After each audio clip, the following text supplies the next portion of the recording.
नमस्कार दर्शक बंधु माँ मानक पई खुशी खबर आसवाक जाऊँगी सुभद्रा योजनार पंचम किस्ती टंका समस्त को मिलिबो सुभद्रा टंका।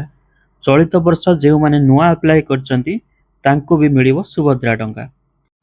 तो आपण मानकु केउं दिन सुभद्रा टंकाटी मिलिबो ए नै उपमुख्यमंत्री श्रीमती प्रभाती परिडा डेट टी अनाउंस करचंती। तो क्यों महिला को केते टंका मिलिबो और आपण माने समस्त को केवाईसी करने को पड़ो कि नहीं तो सब किछि संपूर्ण तथ्य ये गोटे वीडियो माध्यम आपण माने जानि परिबे। तो वीडियो को लास्ट जाए देखिए और जदि चैनल रे नुआ करिक आछंती चैनल को सब्सक्राइब कर रखि दियंतु। तो सुभद्रा योजनार संपूर्ण डिटेल्स आपण ई चैनल माध्यम रे प्रथमे पाई परिबे। तो दर्शक बंधु आपण माने जानिथिबे पूर्वरु भी आम उपमुख्यमंत्री श्रीमती प्रभाती परिडा कही जे आपण मानकु वर्ष को 2टा किस्ती सुभद्रा योजना टंकाटी मिलिबो।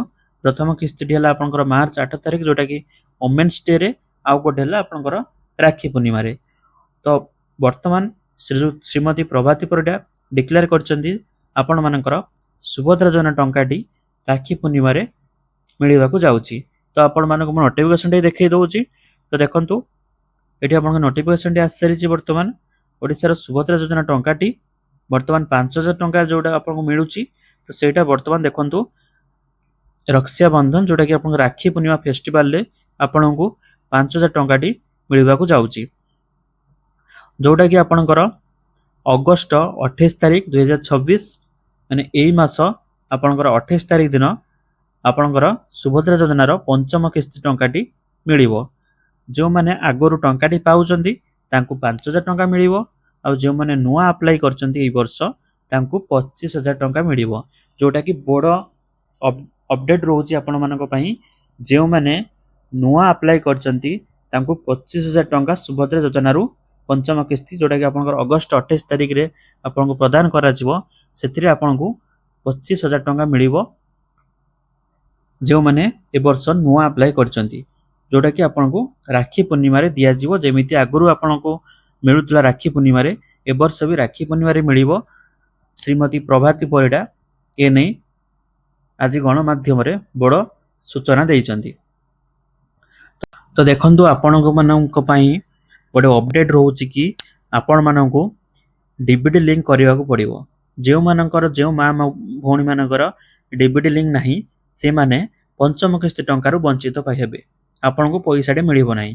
तो आपणकर निकटस्थ जनसेवा केंद्र किंबा आपणकर बैंक को जाइए आपणकर डीबीटी चेक कर नियंतु किंबा आपण घरे बसिक भी करि परिबे। तो तापाई मु वीडियो लिंक दे देबी आपण सेटू एनपीसीआई रे जाइए आपणकर डीबीटी लिंक अछि कि नाही आपण सेटू चेक करि परिबे। किंतु मु आपन को सजेस्ट करिबे आपण निकटस्थ जनसेवा केंद्र को थरे जांतु सेठी जाइए आपणकर सुभद्रा पोर्टल रे आपणकर स्टाटस टी चेक करन। जदि सेठी आपणकर केवाईसी पई आपनको मागिबो तो आपणकर बायोमेट्रिक किंबा आपणकर ओटीपी देकी आधार ओटीपी देकी आपणकर सुभद्रा योजनार केवाईसी टी कंप्लीट करि नियंतु। आ जे मानकर केवाईसी कंप्लीट अछि तांको जिबा आवश्यक नहीं। तो आपण घरे बसी आपणकर केवाईसी टी आपण प्रथमे चेक करि दियंतु। जदि केवाईसी ठीक अछि ताले आपनको किछि भी करबा आवश्यक नहीं। तो मुझे आपन जेटा कहते पूर्व एनपीसीआई डीबीटी लिंक कर नियंतु।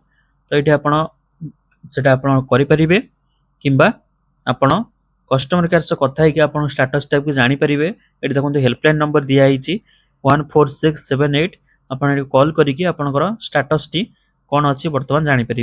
किंतु मुझे आउ थे भी कहीदे यही मास अगस्त 28 तारिख जोटा कि राखी पूर्णिमा आपंकर सुभद्रा योजनार पंचम किस्ती टंकाटी आसवाक जाऊँगी। किंतु ता पूर्व आपन को आधार कार्ड सह बैंक अकाउंट लिंक करने को पड़ो ना आपन पैसाटी पाइबे नहीं। तो जदि आपण मानक मो वीडियो पसंद आसथिबो तो वीडियो को लाइक करंतु चैनल को सब्सक्राइब करंतु वीडियो को आपन संगमन से शेयर कर दियंतु जो थरे कि से माने आपनकर इन्फॉर्मेशन प्रथमे पाई परिबे। जय जगन्नाथ।